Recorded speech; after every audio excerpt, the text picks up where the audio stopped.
Hey, we're live. Welcome, everyone. This is the pre-show to the Intrepid radio program, which is coming up in just a few minutes. 3 minutes after the top of the hour. And we hit the airwaves over on subspace.radio. Just making sure we're all set. The stream should start up automatically at 9:03, which is a little less than 2 minutes from now. And we'll go live. Right now, we're not live at all. We're just live in the pre-show. So, hey, Dave Potter, Uncle Dave. If anybody else is watching, not quite yet, people will start straggling in, and we'll get rolling here very quickly. So we've got about a minute and a half, and we roll. So how's everybody? It's just you, Uncle Dave, at the moment.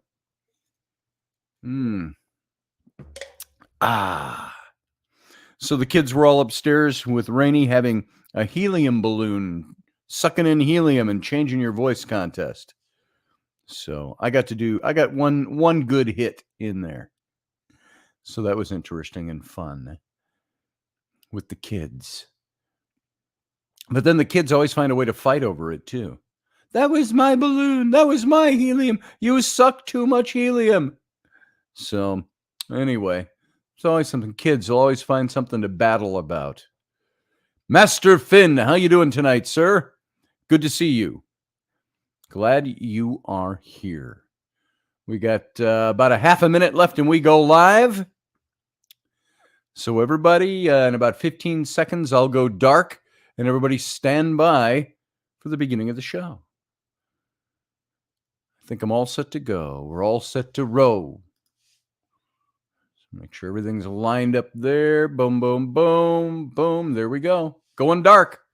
See you in a few seconds. Stand by.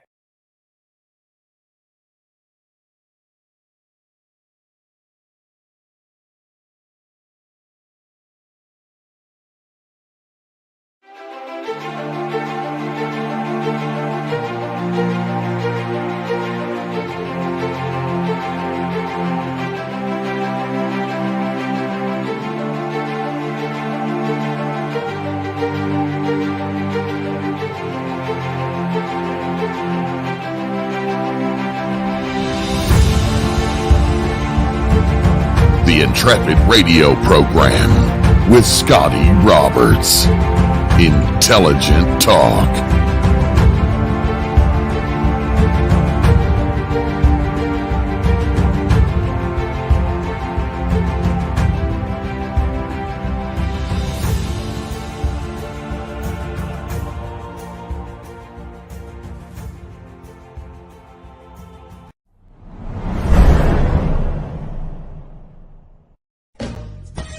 Are you looking for a really awesome and amazing graphic designer? How about an illustrator or a photographer? This is Rainey Roberts, and I wanted to tell you how you can get my designer, illustrator husband, Scotty Roberts, to work for you on your project.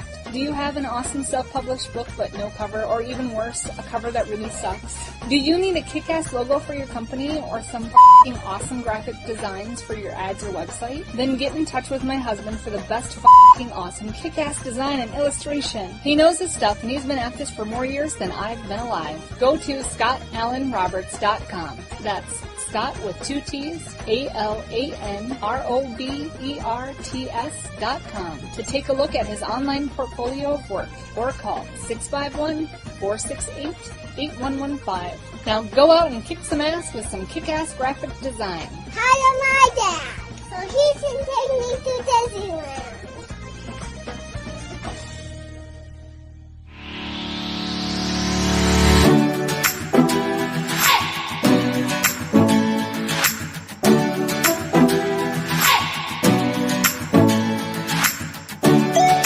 You're listening to the Intrepid radio program with Scotty Roberts.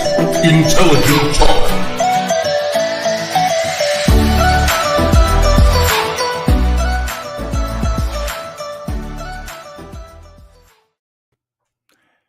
Good evening, folks. Welcome to the program. Happy Tuesday. Happy post-Halloween. Happy All Saints Day. Happy November 1st. Fall is officially here, even though it's going to be 80 degrees here tomorrow up in Wisconsin and Minnesota. Well, parts of Minnesota.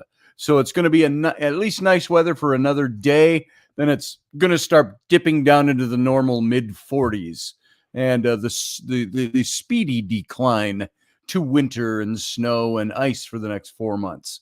But welcome tonight. It's a nice night. I appreciate the fact that you're here.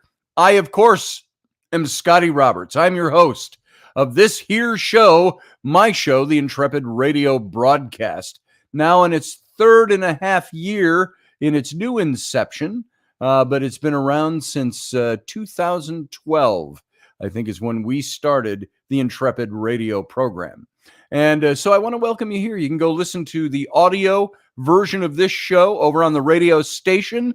That's over at subspace.radio.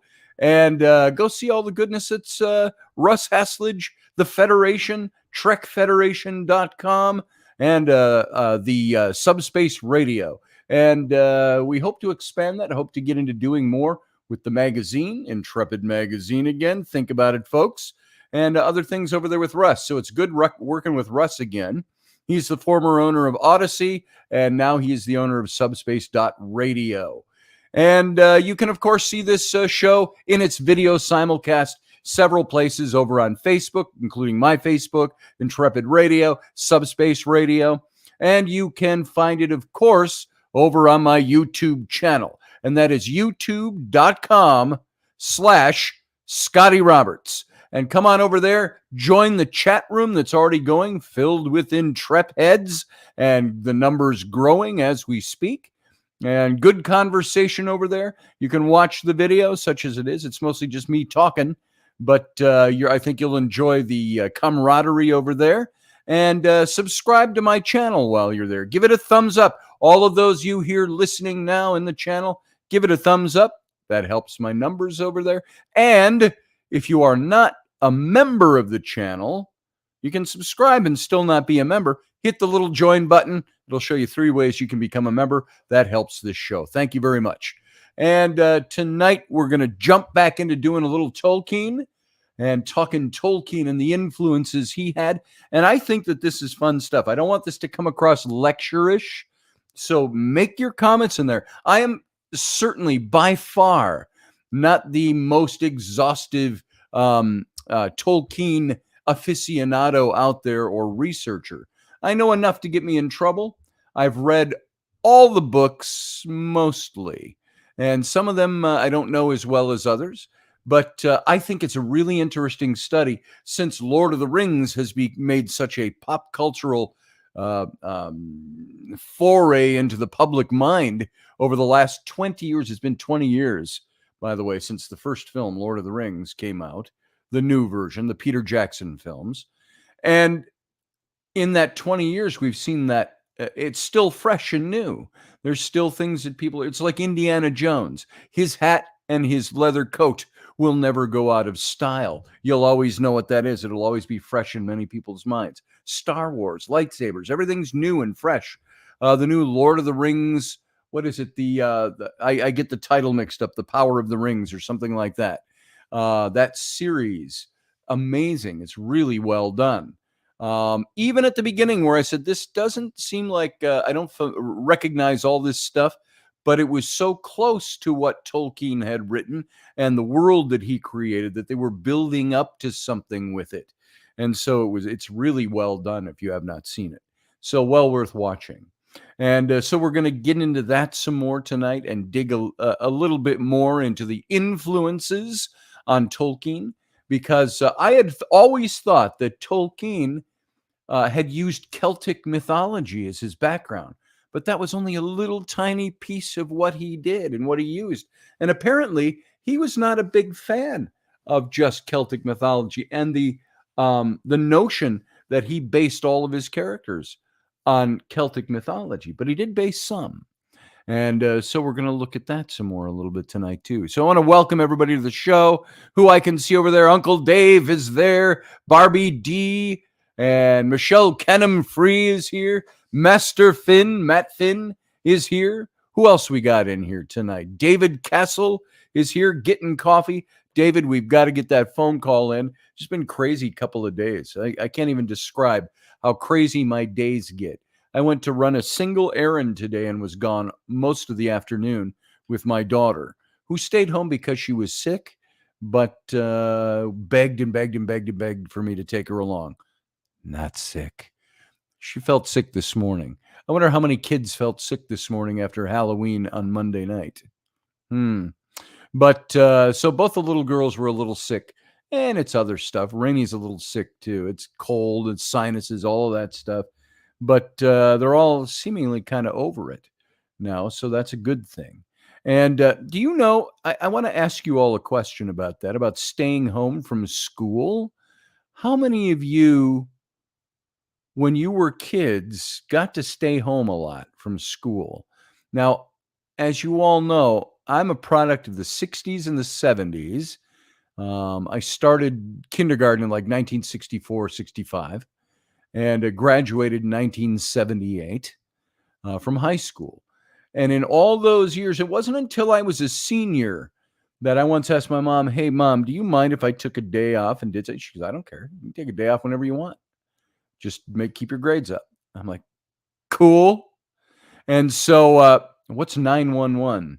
Michelle Cannon Free. Is there an emergency somewhere? 911. Oh, wait. You're talking about the clock. Never mind. I saw 911. It's like, is my mic not up? Something like that. So, which I am known and want to do, not port my own mic up. Sorry about that. I could hit the cough button, but no. This is who I am. And so when you were a kid and you got to stay home, it was rare. I mean, I had to be on death's door with my mom, who didn't like doctors, actually calling a doctor in order for me to stay home. And then if I was deathly ill and went to the doctor and he gave me a pill or said I'll survive, I usually got driven to school that day. You still got 2 hours up to school. I'm taking you to school. And we had to go to school all the time. We didn't get out of school just because you go, I don't feel very good today. Wink, wink, nudge, nudge. And Mom would say, get dressed and get to school. And or if we stayed home, and she'd get kind of ticked about it. She was kind of like, you know what? You need to go to school. If you're going to stay home, you're going to stay in bed. You will not watch TV. You will not, pass go. You will go directly to jail and stay there for the whole day until you are healthy tomorrow morning. And you're begging to go to school. So was sent home a few times, said David Castle. I don't know if I was ever sent home for being sick, but I did have to go to the nurse's office a couple of times, get an aspirin or something. That was back when they could give you, I grew up in school at a day and age when the nurse at school could give you an aspirin without risking being sued by a parent. So those were the days, I guess. School was a waste of time, says Romeldian. Maybe. I don't know. I learned mathematics at school, kind of. I learned things at school. It was okay. I think state-mandated school is a waste of time.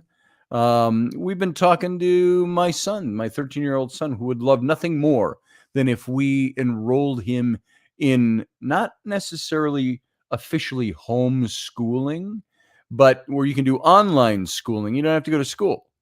You do it from home, which all came up, of course, during COVID and all that. And I think we had spoken about, Rainey and I, about homeschooling the kids before. But I said, there's benefits, there's pros and cons, son. I said, the downside, from what I saw from homeschooled kids, they weren't as well social. I don't want to say they weren't socialized at all. They didn't have the same social skills that you got in public school or in going to school, even if it was a private school.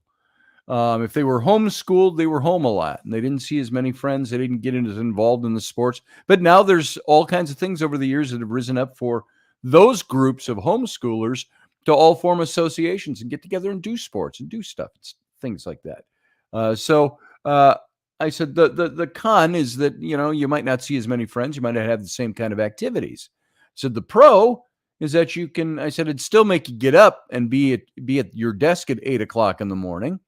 I said, but you could be done by noon every day, depending on how well you work. So Steve Clark says, not me. I loved school except math because I'd already learned all of the crap in the first 3 years of school. So I was bored to death of math, but I did ace mathematics of electronics in college. Me, mathematics, I told you that story. Last math class I ever took was 9th grade algebra. And the only reason I passed the year was because the math teacher was also an artist, and I did a painting of him, and he gave me enough extra credit points so I wouldn't have to take summer school or repeat the course.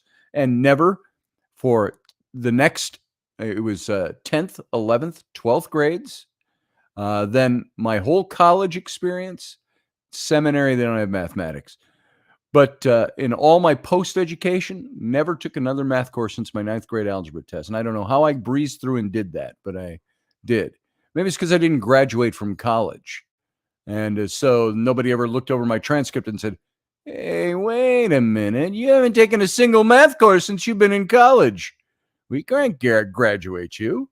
And and of course, as you all know, I dropped out of college in my junior year. And then the seminary at my church started a small seminary. And they recruited me and said, we'll tutor you in the balance of your bachelor's degree, and you can work on your master's at the same time. And so I had all that going for about 2 years, and then I left it for advertising. And I went into advertising for the next 35 years. So there it is. So did school really help? I think elementary school, and I think what would they call primary school? I think kindergarten through 12th grade is probably important for kids. By the time you start getting into those upper years, even in high school, how much do you really need that particular brand of education? I don't know for sure. I can't speak about that intelligently. Do you need to go to university or college? No. You could go to trade school and get exactly what you need for life and be set for life with what you learn there. So, jury's out for me on that. I haven't seen a cogent argument against it, for it or against it. And Daniel Onger, welcome to the program. Good to see you here. And everybody else who's slipping in, I think Romeldi and I said hi, and Steve Clark and all of you. Matt Finn, I'd argue not all modern day schools' social skills are good social skills. Oh man, Matt Finn, I'm right on the same page with you on that.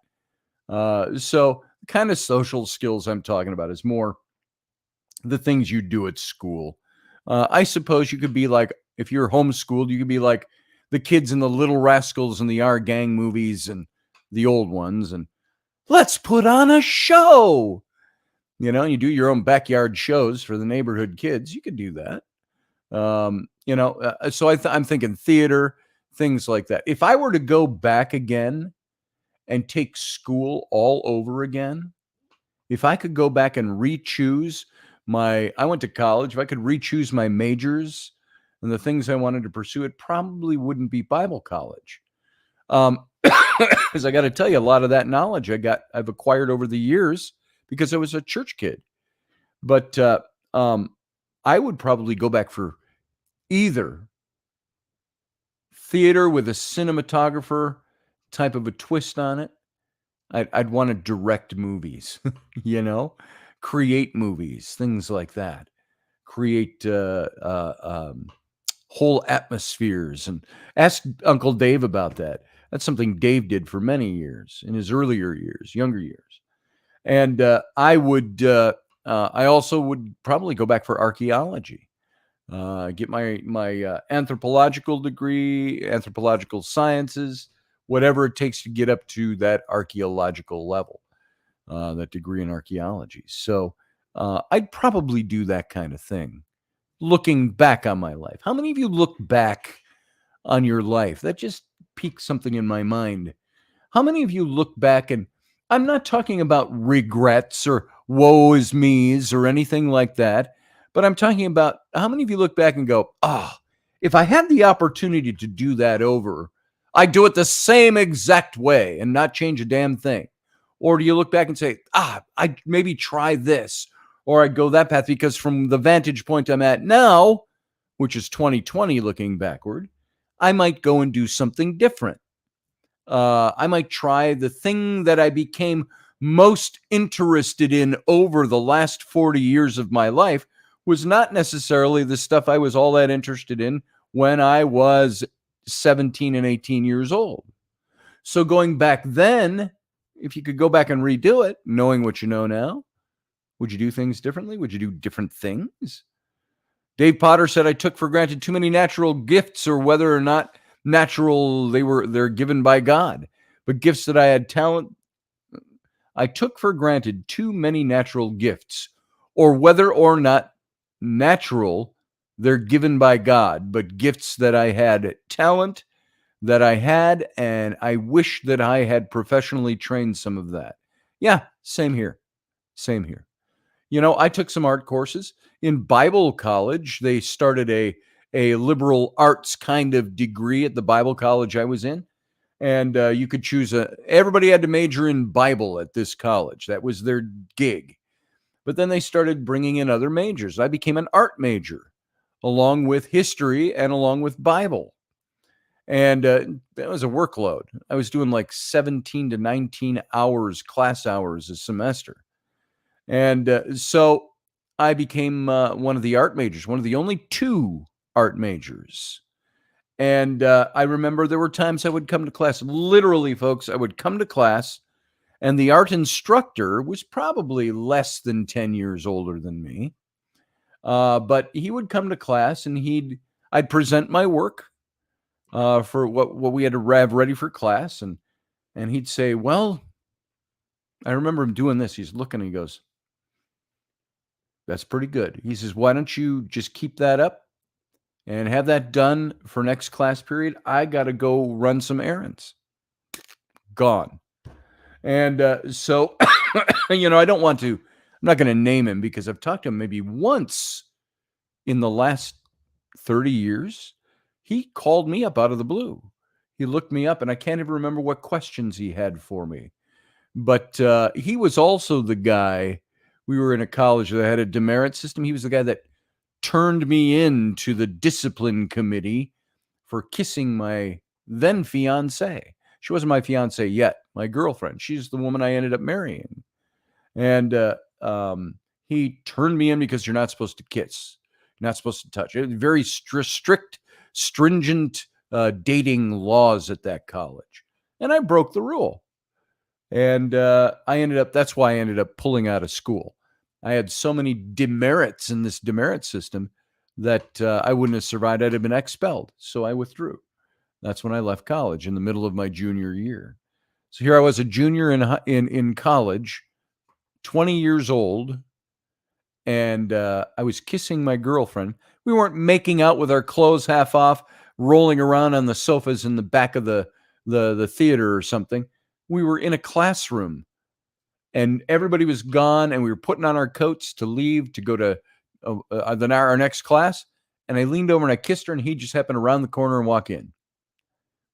And so we got in trouble for that. But that's the guy who called me up after 30 years. He asked me a question, and I don't know if I didn't answer him sufficiently or satisfactorily, or if he didn't like the way I was thinking anymore. But I never heard from him again. That was when I was down at my daughter's warehouse down in North Carolina. I was painting the mural on their warehouse, and he had called me during that time I was down there. So that's 4 years ago. So anyway, blah, blah, blah, tangent, blah, blah, blah, blethering about nothing. So all of that off of, I don't know why my brain took me there. But the question still stands. If you could change something, would you? And what would it be? And what would you do now, where you are now in the current state you're in, situation, place in life? If you'd say, I would go back and change that and do that differently, what could you do now to affect that change in your current? What could you do? 20 years from now, you'll regret more of the things you didn't do than the things you did do. So what is that thing that now 20 years out from it, you go, I wish I'd done that thing? Do you want to go another 20 years and regret this something else? I wish I'd done that thing 20 years ago. Why not just step out and do it? Make it happen. Find a way to make it happen. There it is. It's easier than we all think. Some things are difficult. Some things are easy. So anyway, tangent I didn't intend to go on. Romeldian said, as a child, I was talented in drawing. Then I grew envious at my siblings and friends' talent in art and gave up after that. Well, sometimes that'll do it to us. Sometimes looking at how talented somebody else will drive us on to do something. So you look at Howie Noelshadon. Can't ever pronounce his last name. Howie Noel. He's a cartoonist, an illustrator, a caricaturist. I met him through the paranormal circles. I was with the Ghost Hunters, and he was working on their magazine, and he was one of the people that they would hire to come to their events. He'd set up a booth and do caricatures and things like that, but he's gotten really spectacular over the years. Look him up, Howie Noel, Noel. And he doesn't go by his whole last name. I think you can go find him on Instagram under Howie Noel. But look at his artwork. Fantastic. He's done a lot of Dick Tracy revivalist stuff that he's been doing and publishing and things like that. So he's very good. But he's somebody I look to and I go, man, that guy's talented. Every time I see him do a Humphrey Bogart picture, and he does these sketches because he likes Bogart, he inspires me to want to do one. But then I don't want to do it because I don't want to just copycat him and start doing Bogart pictures. So I'll give it some time before I do that. But there's always somebody to spur you on, Romeldian, and everybody else. That's what makes us want to strive to do better, to get better, to set a goal, and to be exceptional at what we do. That's why I do the work I do. I strive to do it, and I strive to have a certain style. I strive to have a look about my work. You can see all around me here. If you're looking in the video, you see all these little bits and pieces I have up on here. I've designed every one of these.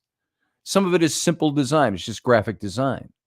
Like the Subspace logo right under here, under my hand. Simple design.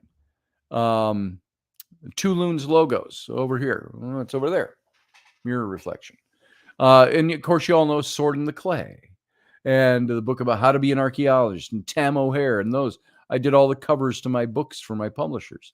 So all of that stuff is stuff I design, but I strive to do better. I look to see what's out there, and I look to try to do better than what I'm seeing, better than the things that guide. I look at a design, I go, whoa, that is spectacular. And I say, how do they do that? The one thing I haven't mastered yet, I do have that big tablet. It's about this big, 25-inch tablet, something like that, for doing illustration. And I do some of the same things in Photoshop now. Some of the illustrations you've seen me do, the Star Trek ones and that type of thing. I still haven't gotten down to where I'm actually drawing on the computer and painting with it. But I'm striving to do that. I want to be good at it. Tattooing, I want to be good at that. And so Rainey got me that kit, and I got to keep practicing. So all of that stuff, strive to do what you want to do. Don't get 20 years down the road and go, I wish I'd done that thing. I kind of regret not having done that. Don't be disappointed in your own decisions. Find ways to make your stuff work and work for you. Dreams come true, stuff like that. So anyway, moving on from that, I'm getting preachy, and I don't mean to. Just talking about it. And hopefully there's some good comments and some good stuff going back and forth. Dave Potter says, I used to be like that, Romeldian. I'm often in awe of Scotty. Oh, thank you, Dave. He says, but I've discovered we have different gifts and complement each other on our, I thought it said compliant with each other on our morals, because I don't have my glasses on. Complement each other on our murals. Yes, we do. That's why Dave and I work well together. So, anyway, none of that has anything to do with the topic of tonight's show. So we're going to go ahead and jump into that now. I want to talk more. I want to get into Tolkien. Now, there is a creative mind for you. There is somebody who, we see all this stuff that is Tolkien influenced. And you look at that when I'm a writer as well. I read things and I go, I want to write like that. I want to be a writer that draws people in, that wants people to frankly, to buy my books. Now, when I say that, listen to me carefully. I'm not writing just to want to try to make money. Nothing wrong with making money off your art and your talent. How do you think you get by in life? If you can make money off your own personal talent, then by God, do it. Because there's a lot of people, majority of people are stuck in jobs they don't like because it's not what they want to do, but it's what they have to do to make money, to live, to pay their bills, etc. So when I write a book, I put it this way once, many years ago, when I first started writing Tam O'Hare. I said, when it was published, I said, if it were my choice, I'd stand on the street corner and give these books away. Hey, I wrote this. Hey, look at page 47. I drew these pictures too. I want you to have this. We write stories. You tell stories for other people. If you were just a storyteller and there was nobody to ever hear your tales, who would you tell them to? Well, the bluebirds and the squirrels and the house mice, if you were Cinderella. But no, there's nobody to tell them to. You could recite them. You can make yourself happy. Oh, I've made up this great story. That's great. But stories are made to tell to other people. And so I would give them away if I could. But my publisher would never hire me again if all I did was give away the books and they didn't make a penny on them. They may have to make money on those books, and therefore I get to make some money on those books too. And it allows me to do more if I make money on them. That's the point of it. So I don't know how I broke into that, but hey, Skyfalls, good to see you. And Sarah Youssef, good to see you. She says, excellent books have to have the ability to immerse the reader and take them along for the journey. That's exactly it. When I read a book, I like reading a book that's hard for me to put down because it draws me in. When I read, I think I put it up on the shelf, A Monster Calls to my kids, and then we watched the movie after that. But when I read that book, I didn't want to stop reading it because it drew me in each step of the way, and I wanted to know that story. So I absorbed the story. Mechanics is here. Good to see you. And everybody else who's coming in, welcome. Good to see you. And so this is what Tolkien did. You think that how many books out there do you suppose have been written because Tolkien inspired people to write them in that genre and to write that style of book? That's why I think his stories are so important and his books are so important. Remember, we're talking about what influenced him. He was a philologist. He studied languages. That's what inspired him. He liked to write poetry. He liked to write songs. He liked to create languages out of it. It's almost like a certain form of higher intellectual mathematics to create a language. And so this is what he did. And he said his own quote. He says, I'm a philologist and all my work is philological. And he explained that to his American publisher. He says, this was meant to imply that his work was all of a piece and fundamentally linguistic in inspiration. And the stories were made rather to provide a world for the languages than the reverse. And that was one of his criticisms, always just writing these weird stories so he has a place to put his made-up languages and songs. And that's exactly what he did. He was an expert on Old English literature. He loved Beowulf, and he uses a lot of allusions from Beowulf in The Lord of the Rings. We talked about the Sigilwara land, and Middle-earth concepts. Many of them came from the Old English word Sigilwara, used in the Codex Junius to mean Ethiopian. And Tolkien wondered why there was a word with this meaning and conjectured that it once had a different meaning, which he explored in detail in his essay, Sigilwara Land. And he published 2 parts in 1932 and 34.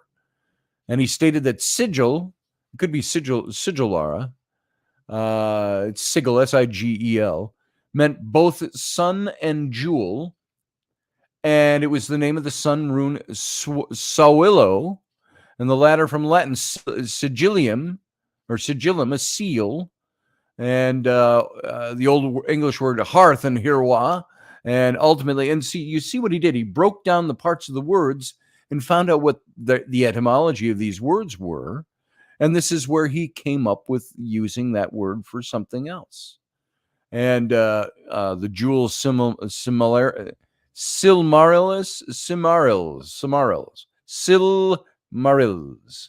the Ethiopian suggested to Tolkien the Haradrim, the dark southern race of men. And so interesting stuff that influenced him. Things in history influenced him. The last section we talked about was Christianity and how that influenced him. He was a devout Roman Catholic, and he once described The Lord of the Rings to his friend, the English Jesuit, Father Robert Murray, as a fundamentally religious and Catholic work. Unconsciously so at first, he said, but consciously so in the revision. And there were many theological themes that underlie the narrative of his works, his Middle-earth works. And there's triumph over, and you'll see these are common themes in books anyway, but the battle of good and evil, the triumph of humility over pride, the activity of grace, as seen with Frodo's pity toward Gollum. In addition, the epic includes the themes of death and immortality, mercy, pity, resurrection, salvation, repentance, self-sacrifice, free will, justice, fellowship, authority, and healing. And I see so many people in fundamentalist Christian circles that think the Lord of the Rings, this is all satanic stuff. You don't watch that. But the whole concept was built on Tolkien's desire to re-express what he learned theologically. He mentions the Lord's Prayer, especially the line, "And lead us not into temptation, but deliver us from evil." And that was in connection with Frodo's struggles against the power of the One Ring. Remember, this time period that is set, Middle-earth, is set long before Christianity was supposed to have existed in that fictional timeline. Tolkien said, of course God is in The Lord of the Rings. The period was pre-Christian, but it was a monotheistic world. And when questioned who was the one God of Middle-earth, Tolkien replied, the one, of course. The book is about the world that God created, the actual world of this planet. Now, I don't know if this was deliberate, but I've noticed it for 20 years. Have you ever listened to the music of the movies of The Lord of the Rings? And Peter Jackson did his very best to stay as true to Tolkien as he could. But some of the music, look it up. Even now, while you're listening to the show, you can look it up, or anytime you want. Just go and listen to the music of the Shire from the movies. I don't want to say it's Frodo and Bilbo's theme, but the Shire music. It's done on the wooden flute, or the whistle. And it very much goes along with that old hymn out of Christianity.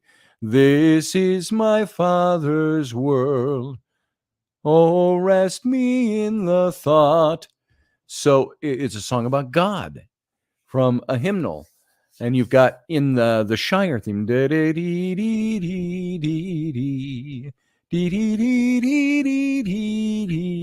And so I don't know if that's where that came from, but I like to imagine that if Peter Jackson was trying to stay as close to the spirit, not just the books, but the spirit of what Tolkien was writing about, he would have recognized this, and that the Shire was that place. This was God's world. And now I might be way off on that, and maybe it was just a fanciful tune that fit. But it is so close to that song that I wonder if that's the influence behind it, and perhaps the influence behind doing that and orchestrating the music had something to do with emulating Tolkien's desires in writing his books. Of course, God is in the Lord of the Rings, he said. So The one, of course, the book is about the world that God created, the actual world of this planet, said Tolkien. And so the Bible and traditional Christian narrative influenced the Silmarillion. I've always had a problem saying that word, that book, the Silmarillion, and the conflict between Melkor and Eru Luvatar parallels that between Satan and God. And the Silmarillion. That's again, I have a few words I stumble across. This is one of them. And I've had the book on my shelf for years. The Silmarillion tells of the creation and the fall of the elves, as Genesis tells of the creation and the fall of man. As with all of Tolkien's works, the Silmarillion allows room for later Christian history. And one version of Tolkien's drafts has Finrod, a character in the Silmarillion, speculating on the necessity of Eru Luvatar's eventual incarnation to save mankind, to come in the flesh. A specifically Christian influence is the notion of the fall of man, which influenced the Enulindale, the kinslaying, and the fall of Numenor. But then you start to go into the other influences he had. And this was all, by the way, that was all recap. And we've got, about 15 minutes left of this show. So let's dig into some of this. The mythology. He went into several different cultural mythologies that went into them, that influenced him in all of his studies. Gandalf and the concept of creation and how he wrote. In this extract from page 389 of William Morris's Sigurd the Valsung, of the dwarf rings and the sword carried by the dead kings, Tolkien read this as a student.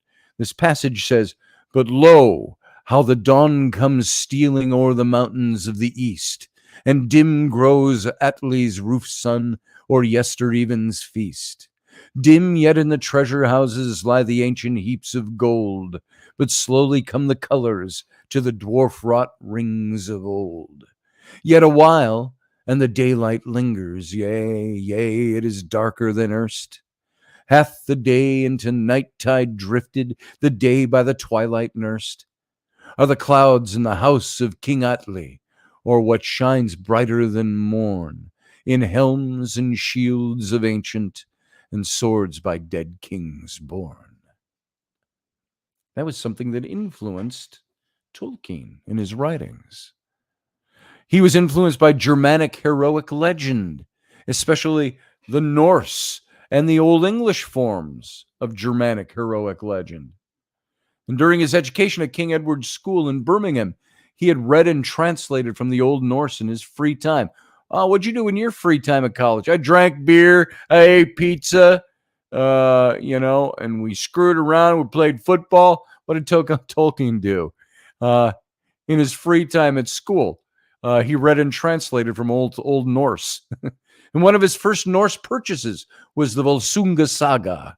And while a student, Tolkien read the only available English translation of the Volsunga Saga, the 1870 version rendered by William Morris of the Victorian Arts and Crafts Movement and Icelandic scholar Eiríkur Magnusson, and the Old Norse Volsunga Saga of the Old High German. And they were Koval texts that were made in the use of the same ancient sources. So both of them, these books provided some of the basis for Richard Wagner's opera series, Der Ring des Nibelungen. Na, na, na, na, na, na, na, na. We heard it in the Third Reich and things like that. Wagner was one of Hitler's favorite. But in his work, Der Ring des Nibelungen, I'll use German out there cringing at that. I have no idea what I just called you. But it features in particular a magical but cursed golden ring and a broken sword that was reforged. In the Volsunga Saga, these items were respectively Endaravanuna and Graham. I'm sorry, and Varanot and Graham, and Vardnot and Graham, and they correspond broadly to the One Ring and the sword of Narsil, reforged as Anduril, the sword that Aragorn finally fights with and becomes reclaims his place as king.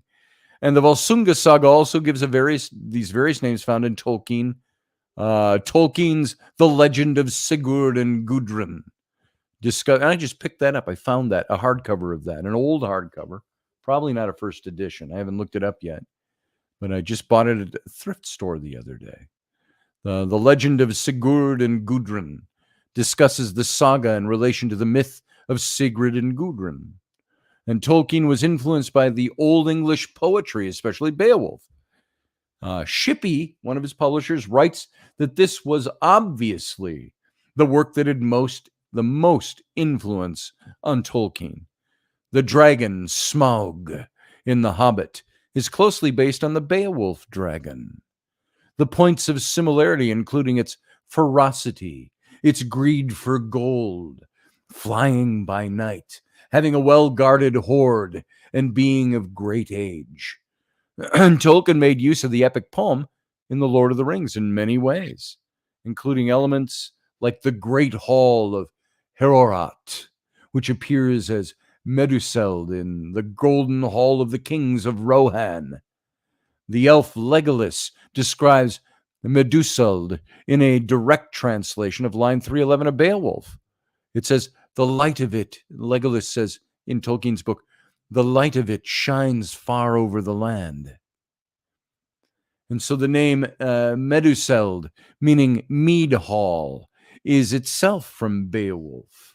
And Shippey writes that the whole chapter, the King of the Golden Hall, is constructed exactly like the section of the poem where the hero and his party approaches the king's hall. And the visitors are challenged twice. They pile their weapons outside the door, and they hear wise words from the guard. Hama, a man who thinks for himself and takes a risk in making his decision. Both societies have a king. Both rule over a free people, where Shippey states that just obeying orders is not enough. The figure of Gandalf is based on the Norse deity. Do you know who that's based on before I say the name? Who do you think Gandalf would be based on? He's based on Odin. In his incarnation as the Wanderer, an old man with one eye, a long white beard, a wide-brimmed hat, and a staff, Tolkien wrote in a 1946 letter that he thought of Gandalf as an Odinic wanderer. The Balrog, remember the Balrog? None shall pass!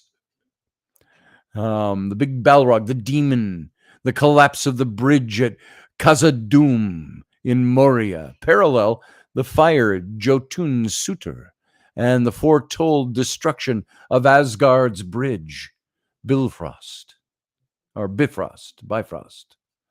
and the straight road linking Valinor with Middle Earth, and the Second Age further mirrors the Bifrost linking Midgard and Asgard. And the Valar themselves resemble the Aesir, the gods of Asgard. Thor, for example, physically the strongest of the gods, can be seen in both Orome, who fights the monsters of Melkor, and in Tulkas, the strongest of the Valar. Manwë, the head of the Valar, has some similarities to Odin, the All-Father. The division between the Calaquendi, the elves of light, and the Morakendi, the elves of darkness, echo the Norse division of light elves and dark elves. The light elves of Norse mythology are associated with the gods, much as the Calaquendi are associated with the Valar. So maybe some of these things are things you've never read about, never even heard about, didn't even care to, didn't think you ever would. But when you read Lord of the Rings or watch the movies and you glean some of what's in the books, this is what's there. These are the influences on Tolkien when he created this stuff. He didn't create it out of nothing. He created this out of something.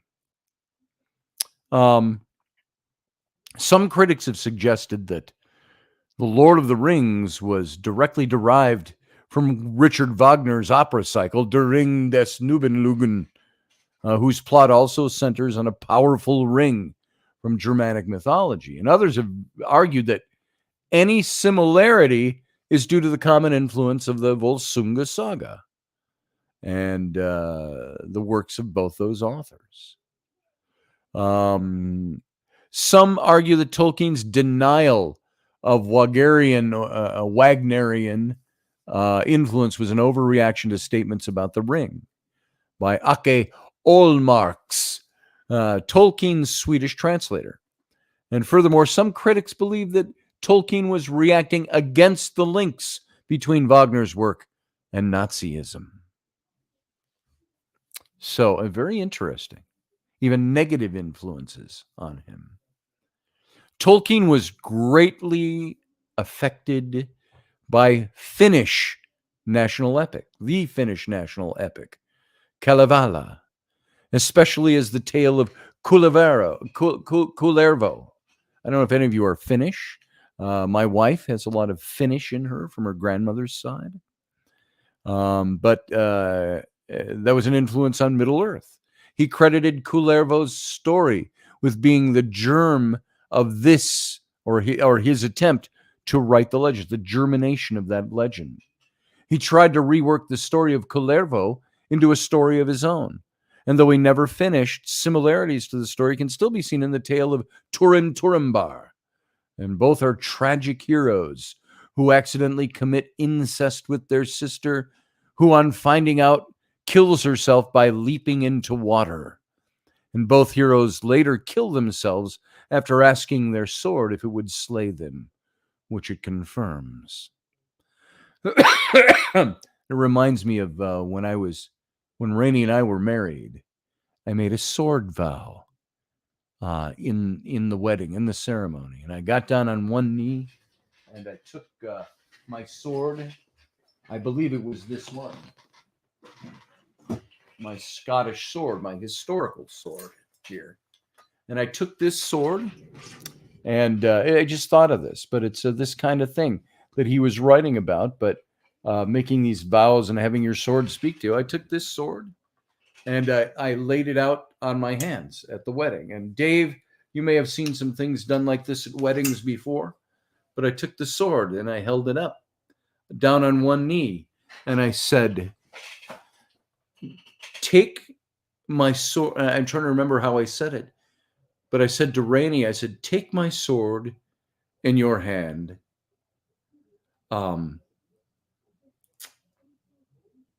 If you love me, take my sword in your hand and knight me. I don't remember the words I used, but it's basically knight me. Or if you do not love me and will not have me, take it and slay me now. It was an old tradition. And so, and I hand the sword to her and she takes it and does will I, won't I, what am I going to do? And then she knighted me, so to speak. And that was my vow to her. And part of my vows to her. So it's that kind of thing, those swords on which they make vows and they speak to their swords and their swords talk to them. Excuse me. And we're darn close to where we have to come to an end here. We've been going 51 minutes and 39 seconds. I'm still getting used to the new timing on everything in this show for the radio station. I am done at 58 minutes past the hour, and it is now just about 55. So we got about 2 minutes before we have to go out with our end credits. So there's not lots of time left, but I just want to see if there's anything here that I want to leave you with before we get off of this for tonight. Tolkien based elements of his Elvish language, Kenya, on Finnish. And other critics have identified similarities between Vainamana, I can't pronounce it with all the umlauts. There's like 5 umlauts in this word. And I don't know how to pronounce an umlaut correctly. Vainamainen So there you go. And then we go into Greek. There's the Greek influences that Tolkien has that we can get into. His influence from Greek mythology is just apparent in the disappearance of the island of Numenor, recalling Atlantis. And Tolkien's elvish name, Atlante, for Numenor resembles Plato's Atlantis, and furthering the illusion that his mythology simply extends the history and mythology of the real world history and mythology. And in his letters, however, Tolkien describes this merely as a curious chance, he says, but probably less chance than we might think, especially when you have words like Atlante, Atalante, sorry, for the people of Numenor. And so Greek mythology colors the Valar, who borrow many attributes from the Olympian gods. The Valar, like the Olympians, live in the world, but high on a mountain, separated from mortals. Ulmo, Lord of the Waters, owes much to Poseidon, and Manwë, the Lord of the Air and the King of Valar, to Zeus. So these are characters that were all developed off of the Greek gods. So there's the influences. And you know what? I got to get out of here for the radio audience, but stick around. All of you, stick around for the Captain's Cabin. It's not going to be a long one tonight, but it's definitely going to exist. So for now, I want to say to all of you in radio, live long and prosper.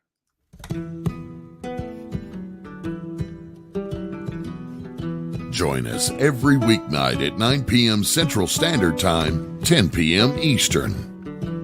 The Intrepid Radio Program, a Scotty Roberts Productions broadcast.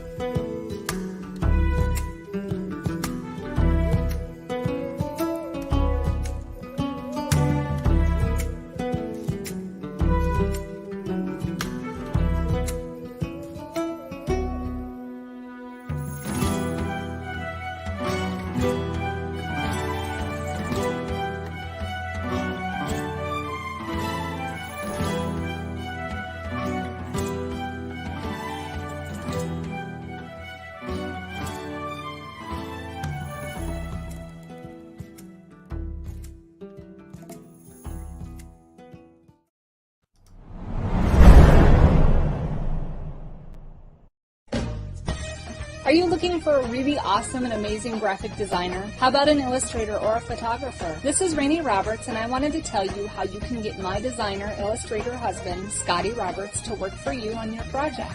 Do you have an awesome self-published book but no cover, or even worse, a cover that really sucks? Do you need a kick-ass logo for your company or some f***ing awesome graphic designs for your ads or website? Then get in touch with my husband for the best f***ing awesome kick-ass design and illustration. He knows his stuff, and he's been at this for more years than I've been alive. Go to ScottAllenRoberts.com. That's Scott with 2 T's, ALANROBERTS.com to take a look at his online portfolio of work, or call 651-468-8115. Now go out and kick some ass with some kick-ass graphic design. Hire my dad so he can take me to Disneyland.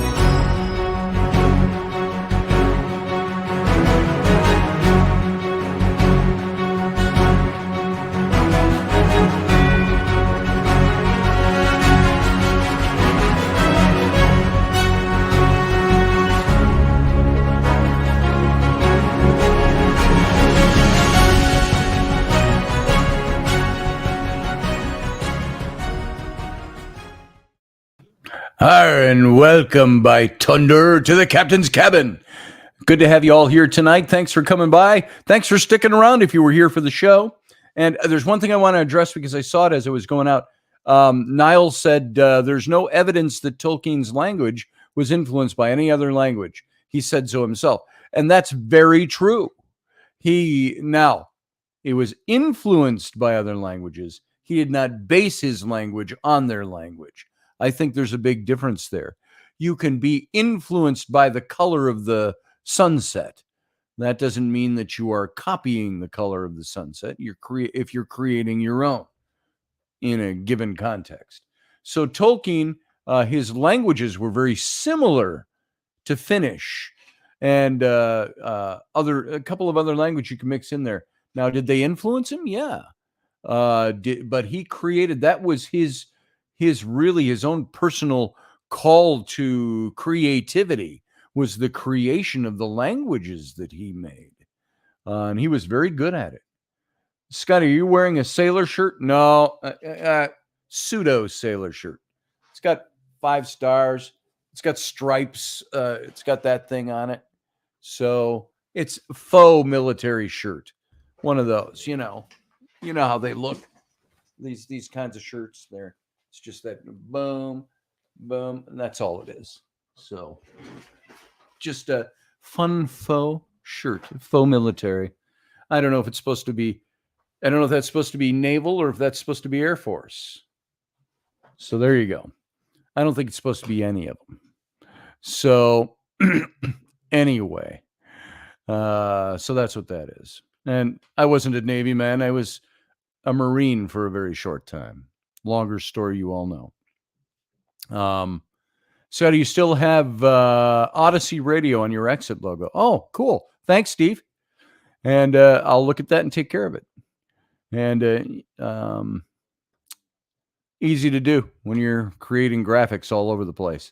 So let's see. U.S. Navy machinist, mate. Is that what this is, Kendall? Oh, that's what you were. You were a new U.S. Navy naval machinist. Cool.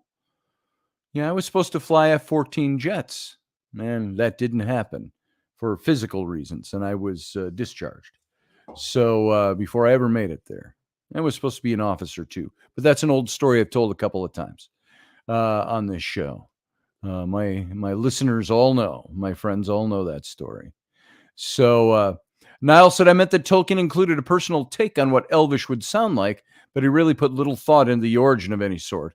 His son, though, took that ball and ran with it. I know him being a philologist, that was his hobby, that was his thing. That was why he himself stated he wrote his books, his stories, was to house his languages that he created.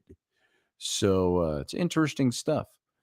So yeah, everybody's got a take on something. Everybody's got something to say about it all around him. And his sons, perhaps, or son had his own thing to say. So 'twas the season. There's Uncle Dave. How you doing, Uncle Dave? I'm doing good. How you doing? I'm good. I'm going to take the... Whoop, there you went. Bye. Nice to have you, Uncle Dave. We'll maybe see you another time. Like in a minute or two. Oh, there he is. He's back. There he is. Set the phone in the stand and touch the screen and it shut it off. I've done that. I talk to Kenny Ballos, KB, in the morning sometimes, and I'm setting the phone in the stand, and I hit the button. So I'm going to get rid of this branding that is around our faces. Right there. That can go away. And we're going to go to this for now. Boom. There we go. Yeah. All right. We're not going to do a long Captain's Cabin tonight because I spent a lot of time with, and I was going to mention it during the show, and I didn't mention it. Wendy's in my show that we started today. Yeah, I just wanted to touch base quickly on something that you said earlier in the show when you were talking about taking sick days. Yeah, let's get to that in a second. With the show today, we started our brand new show today. Everything was all set, but because it was a totally different setup than what I do for this show, and we had to go about it in a very different way, we had to kind of screw the light bulb in from the back side to make something work. And then we noticed, and when showtime hit, there was nothing. Nothing was planned, and we couldn't figure out why. And it took us about 3 or 4 minutes to figure out, aha, try this, click, boom, it all came on in progress. And we couldn't start it over at that point. So I did play on the radio station, the beautiful excuse me, intro that I put together for that, which is relatively simple, but I liked it. That intro, and look at that. I've uploaded it to YouTube, and it just announced to me that it's done uploading. It was a 4 gigabyte file for 1 hour of radio. And it just finally finished? What's that? And it just finally finished? No, I just saw the announcement. I went over and looked at it. Oh, it's done. Cool. And so no, it's there was a show up, and it was crystal clear here in my studio. It was crystal clear on my program, but out on YouTube and Facebook and other places, it was fuzzy, a little fuzzy. I think I've heard that this show gets a little fuzzy. The picture is fuzzy sometimes. And but when it's crystal clear on this end, it's just the way it feeds it out from program to program to program, and then out to all the things. And I think it degrades a little bit. So, yeah, that's why we have practice runs. Exactly, Sarah. That's why we practiced this stuff a couple of times over the last week. Something different happened. It was the size of the file. We couldn't get it to upload in time. We couldn't get anything to work right. And so we finally, what did we do? We just said, we're going to have to do it this way instead, this backwards way. Now we'll know better next time, and we shouldn't have the same problem. So anyway, Dave, you were talking about something else that we mentioned about kids. Yeah. So we were talking about taking sick days and stuff. Yeah. And junior high, I had spent the weekend working at a haunted house. Mm-hmm. And the woman who was doing the makeup took regular street makeup and mixed it with tempera paint. Okay. And so my skin from the tempera paint had this yellowish staining that we could, kind of a greenish yellowish staining that we could not wash off. Yeah. So I go to school, and it's one of those days where after art class, I just really had no interest in being in school. And I thought, I'm going to go home. I want to go home. So I went down to the nurse's office and pulled on my best acting talents and said, I don't feel so well. And she took one look at my face and she said, oh my God, come in here and lay yellowy. down. She called my mom and she said, oh, his color looks really bad. You'd better come and pick him up. Nice. My mom was like, well, we don't live that far. Can he walk home? She's like, I don't think he should. So my mom got called at work to leave work to pick me up, to drive me home, which was less than a mile. I could have walked it. Yeah. She got in the car, and I knew I was going to be in trouble when she picked me up. So I'm still playing sick. She looks at me and she goes, oh, you don't look good. I'll take you home. I pulled that off on both my mom and the teacher and got away with it. Oh, yeah. Acting skills can be useful. They can be useful. Yeah, I was a pretty good little actor at the time, but too, I could fake being sick pretty good. But, but then my mom was home all day. I couldn't do nothing. Mine went back to work, but yeah. I know Chuck Thurston asked about the Eagles and what did I think of them. I thought they were pretty cool. And the great Eagles, these were the messengers and the spies of Manwa. And they were, which didn't come across in the movie, they possessed the ability of speech. And they could see through all physical matter, except for the blackness of Morgoth's evil pits. And so Morgoth first discovered their limits of their sight at the stronghold of Utumno. But this is who these great eagles were. They often helped men, elves, and wizards, and their quest to defeat evil. And they were devised by Manwe Sulmo, the king of the Valar, and called the Eagles of Manwe.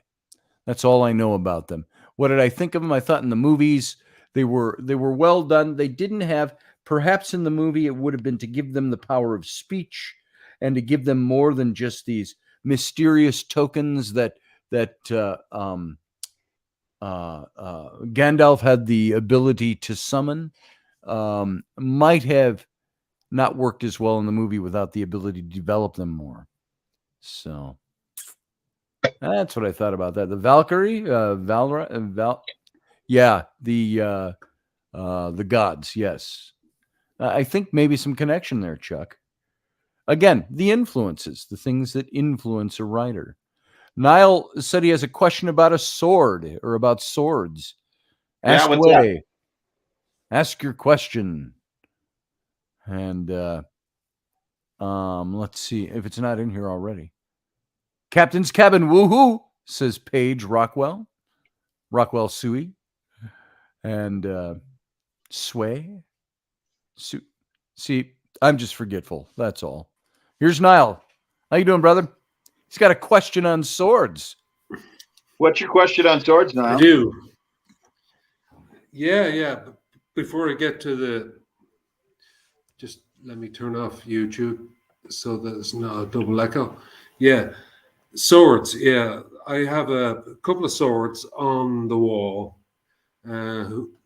which I bought in various flea markets. Very, out of the blue. Some guy would turn up with a truck or a van, and he would take out these samurai swords and stuff like that. And they can't be sharp, of course. They can't, take off somebody's head, but they're replicas, right? Yeah. And he said, "Listen, I have this spear in the back. I think it's it might be African, but I think it's more Mongolian. But it's pretty sharp. What do you think?" And he brought it out and he says, "What would you pay for this?" And I says, "Paid pretty much." I said exactly the wrong thing. I said, "I would pay pretty much whatever you asked." Sorry, I'm off center for some strange reason. I'll have to be more. Yeah. Yeah, you don't say that to a sword salesman. Oh, good. Well, I think it's about $3,000. Yeah. And he said, I wouldn't pay more than $15 for that cheap piece of crap. I'll take it off your hands for $7. He brought this spear, and it had like a spar coming out from the bottom, and there was a slight bit of rust around the edge, but it was this massive spear, and I'm like, wow, I have to have that.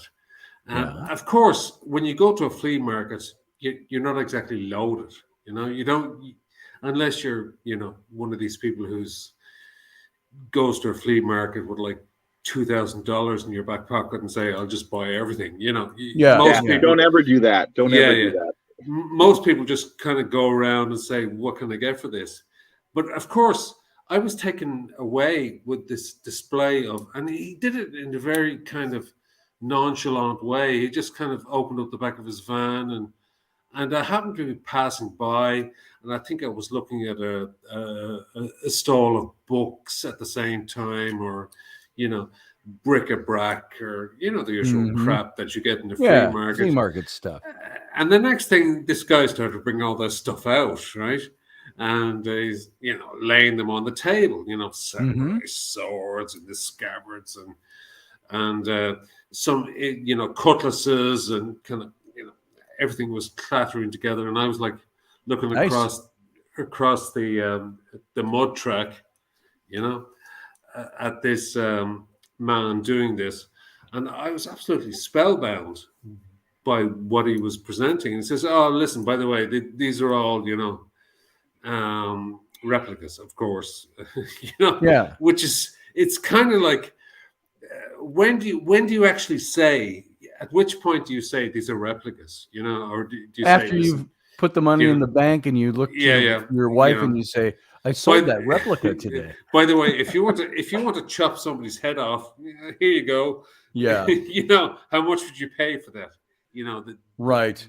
Well, all of my swords are replicas. My son has my one sword, but this one I held up during the show. This is a replica sword, but this is the most authentic piece I have too. The only thing on here that's authentic is the basket. This basket is as authentic as they come. This is from the 1740s, and it's got the crown and cipher mark in it. I was about to say it looks very And- Jacobean. Yeah. Yeah. It's May- very maybe. Jacobean. Yeah. And I don't dare clean some of this off because the markings are so. I'm gonna have to ask Dave. I wish I could show this to you, and if you can see it at all here, it's going to be upside down the way I hold it here. But if you see just below the brass fitting there at the bottom of the blade, you can see right here. I'm sorry. Yeah, right they don't here. show very good, but It's upside down here. No, I can but see that it. I is can see it. Yeah. the upside down. but it's an crown. authentic piece from the That's 1700s. that's the upside down crown with the GR for Georgius Rex beneath it, and so I think it's got GR on it. If it's GR, yeah, it looks like a GR, but they've got the GR covered partially by the brass piece. Yes. So the blade is replica of a back sword, and the pommel is replica. The handle is replica, but the basket itself dates back to the 1740s. But all my other swords are all replicas of historic swords. Historical. Okay. If you just bear with me one moment, Sure. I'll show you what I bought that day. Okay? All right. And it's pretty spectacular. All right. I'm kind of excited now. See what he's got here. So I've been painting today. All right. I have not. Well, I'm trying to get this. So Sarah, these swords need to be all polished up. They've been hanging on walls for Is years. that Klingon? no, this is he described this as a It's a fantasy weapon. It's very much, but it's very, very lethal. I'm sure. Make lots of holes. For some reason, I can't seem to. Yeah, hang on one second, guys. I just need to move you back. It's a spectacular piece, in that it's incredibly detailed, right? Yeah. And if I turn it around the other way, he said this is based on the Finnish and Scandinavian fighting weapons of the time. And I says, of the time? I says, I don't think this is of any time. This is really, really a work of art. This is like incredible. And the headpiece, if I can show it in any way, is like a. It's like an not a crystal, a quartz or something in there. God almighty. Let me see if I can get this. And it's hard to do it backwards. I know, yeah. From It's here, it kind almost of looks like is it quartz in there, or is it a? It's almost like a Lovecraftian kind of Cthulhu thing going on there. Oh, I see. Oh, I see what you're saying. The head, it's the eyes and things. Yes, and yes. the tentacles coming out of the face. Yeah, it might be a Cthulhu thing. And the wood itself is. I had a friend of mine who's a carpenter. He says it's oak wood. He says it's kind of oak. He says this is not that old, but it's definitely influenced by. And if you look at by modern mythology, yeah. Modern mythology, and it's just exceptional. So of course, when he brought this out, originally this was on a wooden placard. And, over the years, this is like 20 years old. What it reminds me of the stuff. This is absolutely lethal, like lethal. Oh, lethal. Definitely. What's the name of the author that used to do the Conan stuff? Franzetta. Oh, Frazetta. Frazetta. It's kind of like the kind of thing he would. Yeah. Yeah. So I was fascinated with this. Something you might do. But it's something you might enjoy. The story behind me buying that particular, I suppose you would call it a dagger. That's pretty neat. Is that he said, "Listen, I don't know, I would say €500 at least," and I was like, "No, I don't have that." And so I bought it for €75, Oh, um, and down from €500. simply That's not because bad. most Good people, haggling. but most people who are into this kind of stuff, they're like, "Wow, it's just an emotional connection to a Yeah. piece." You kind of say, "Well, I love the way it's." I just loved the extreme lengths Yes. that this artist had gone to create a weapon of lethality, but also that's very, very creative Hmm. in its structure, and also how much detail I went wonder how into the into practical that into the would hilt. be in battle. You might be able to lock somebody's blade in there and snap a blade, No, you see, or yeah, snap off I one of think this would be like the end game. It'd be like, okay, we're down to Okay, the end game. So this is sure. my weapon, and what's your weapon? And as soon as you saw this, you'd be like, holy shit, I'm Yeah, in yeah. trouble here, I have a because jackknife. yeah, yeah. Yeah. So that's why I asked the question about swords, Well, this because thing, just for a little information on this is Sarah mentioned that there's lots of fingerprints on this. Yeah, I've had all kinds of people. Some of that isn't fingerprinting, but these things will hang on the wall, and the humidity in the air will oxidize the steel. And like my musket back there, it really needs polishing up. This was never shiny. This was always tarnished like this. It may have been blackened at one point, but I don't think so. Um, I don't see much remnant of blackening, but and it's only got the one broken piece. But this particular sword, like yours, the practicality of it, this is very what they call tip heavy. If I was to hold this out like this isn't your fine dueling weapon, where you go, on guard, and hey, this was, they would hold them like this when they would go in line in battle because they're tip heavy. And they're meant to be tip heavy because they're literally, like the critic would say, they are almost literally a cleaver. yes, They were and meant for yeah, cleaving bodies.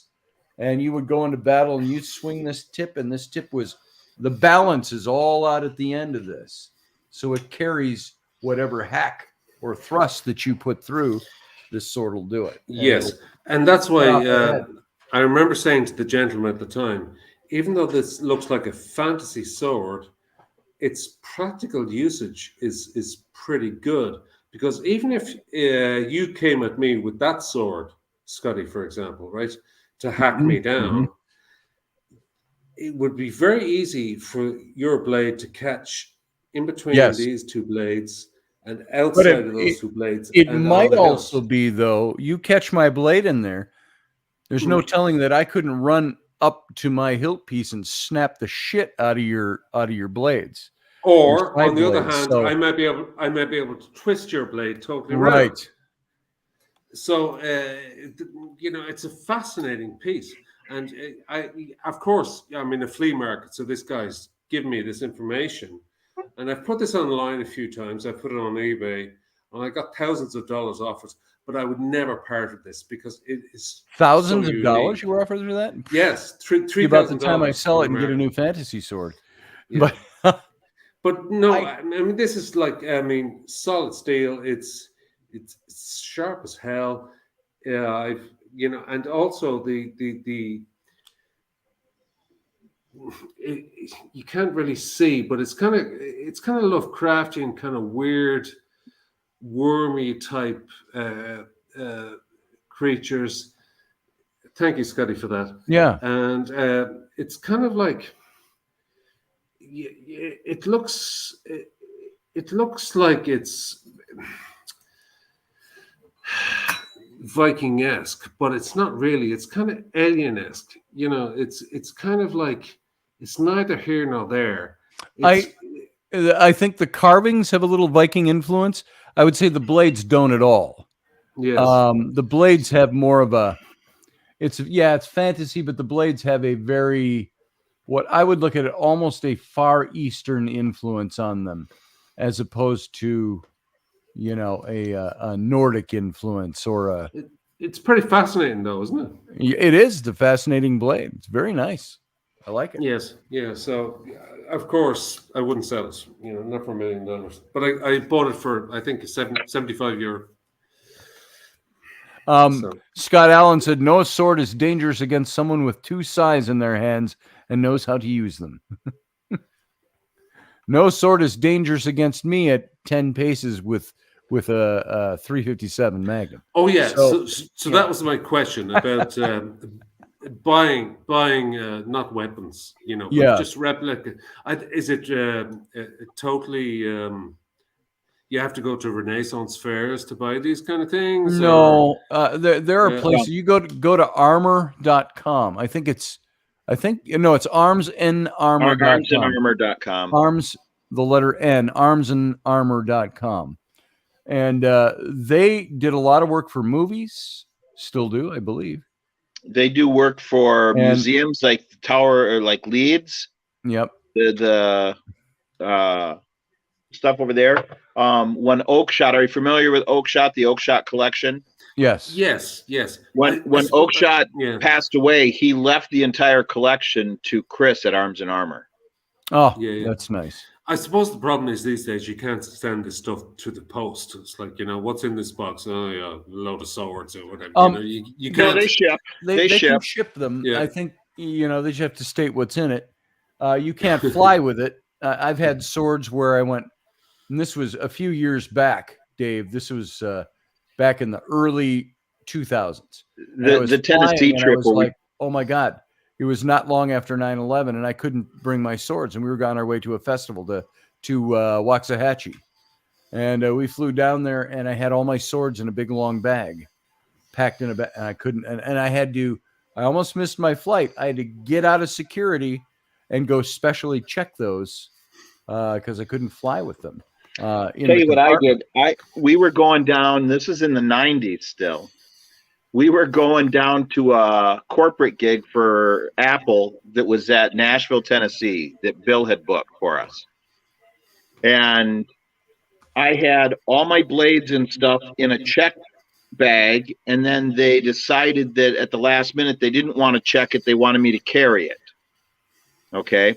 Then I get up to security, and security is like, it looks like you've got some daggers or something in here. Oh, yeah, I do have daggers. Yeah, I got a few. Yeah. And they're like, step over here. Step over here. So I go over, and they unpack them, and I pull them out, and they're running their hands up. And there's not an edge on them. I said, no, there isn't. I said, and trying to explain to them what we were actually going to do would have been too complex. I said, I'm on my way to a Shakespearean festival in Nashville, and we're performing fights there. These are stage combat weapons. There's no edge on them. That's easy to explain. It's a stage weapon. Yeah, but that's not what we were actually doing. That's the excuse I gave them, because that's easier for them to understand than, hey, Apple's having a corporate party and they want us to come down and do sword fights for them. Yeah, they don't. That would be harder for them to buy. It's a bit like going through customs with an axe and saying, I'm into axe throwing, If you have a really good excuse for it. So I'm explaining what we're doing. Some of my costume shirts and tights and stuff were in there, and that's where I had packed the daggers. And I said the other bag got checked, and they didn't want to check this one, so they told me to bring it. I forgot the daggers were in there, and he's like, yeah, it'll be fine. It'll be fine. And let me go. Now that's pre-2001. Post-2001, that wouldn't happen. But yeah, I got, it was, what year? It was pre-2001. But and it didn't have much to do with it, but I was working as an art director in an ad agency downtown St. Paul, right across from the old Children's Museum, Dave. And where the big lizard replica was out, statue was out there, bronze thing. And so I came home late. It was right at my divorce from Annette, and I was leaving the house, and she comes out with, I had a 38 revolver that was loaded and in a drawer, and she comes out with it like this by the handle. She goes, and you forgot this. And she tosses it on the floor in the car, and I'm like, don't throw that thing. It's loaded. So I drove off and I went down and I shoved it under the seat. And so I went downtown. It was about 11 o'clock at night, stopped at the ad agency just to get some work done and spend some time, clear my head. And I've got in the back of my Bronco, I had a computer, the big computer. This is before the flat screens, the big deep computer screen, that weighed like a boat anchor.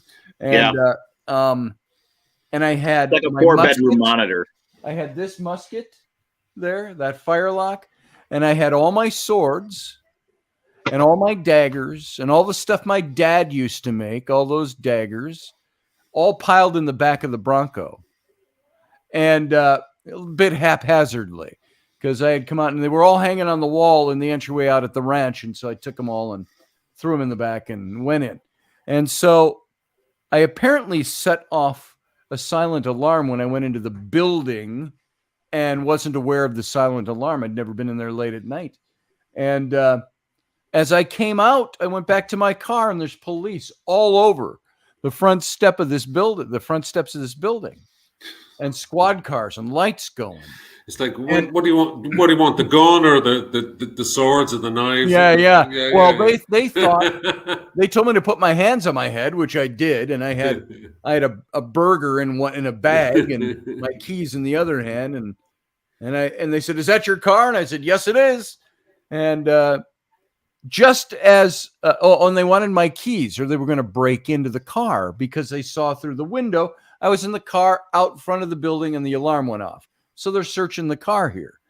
And I go, "Oh, I got the keys." And they said, "Well, bring them down." And then they cuffed me. And the guy opens up the door. And within 10 seconds, this bald cop, his head comes out the door and he goes, "Gun!" like that. And I'm like, wow. Oh, that's just great. That must be pretty stressful for you.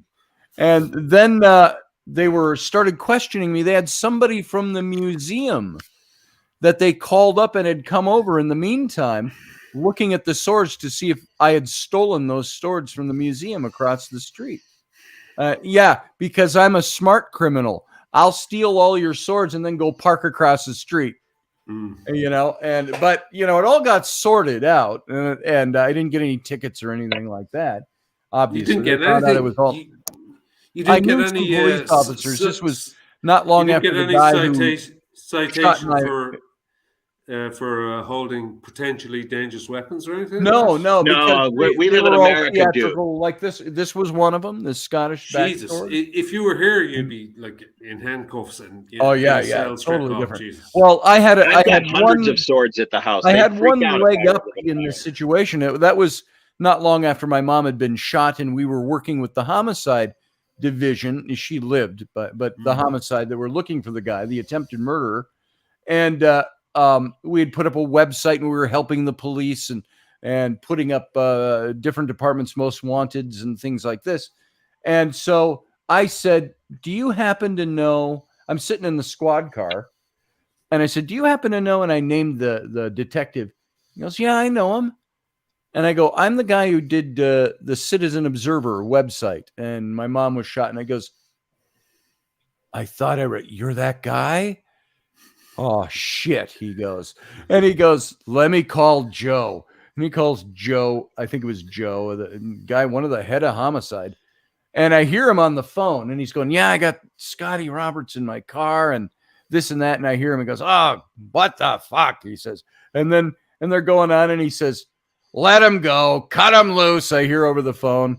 He goes, all right, I will." And so he uncuffs me and apologizes. And he says, and all this and that and the other thing. So it helped to know somebody at that point in time. But they all determined pretty quickly I wasn't a criminal stealing weapons. But I was able to explain them. Could you imagine a situation like that occurred now? You'd be like, now it's different now. Your face would be in the dirt. And that was 22 years ago. That was in 2000, I think, when that happened.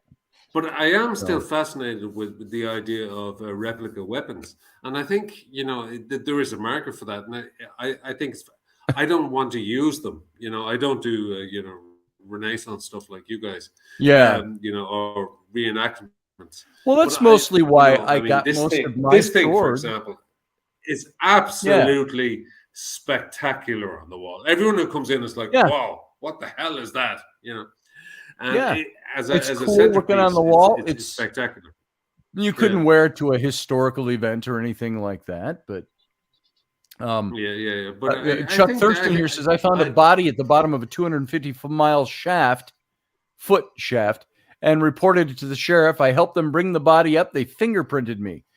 Am I that stupid to have to have done it? Or to? Yeah, well, exactly. Well, That's your cover story. Why were you at the bottom of a 250? Yeah, what were you doing at the bottom of a 250-foot shaft? There's the next question. Yes. To Well, begin I was with, walking the dog, and you never guess what happened. Yeah. That's right. That's right. Yeah. Well, guys, that one doesn't really make sense. I know you want to go. I'm going to take this opportunity to cut this off. I'm glad you came on, Niall.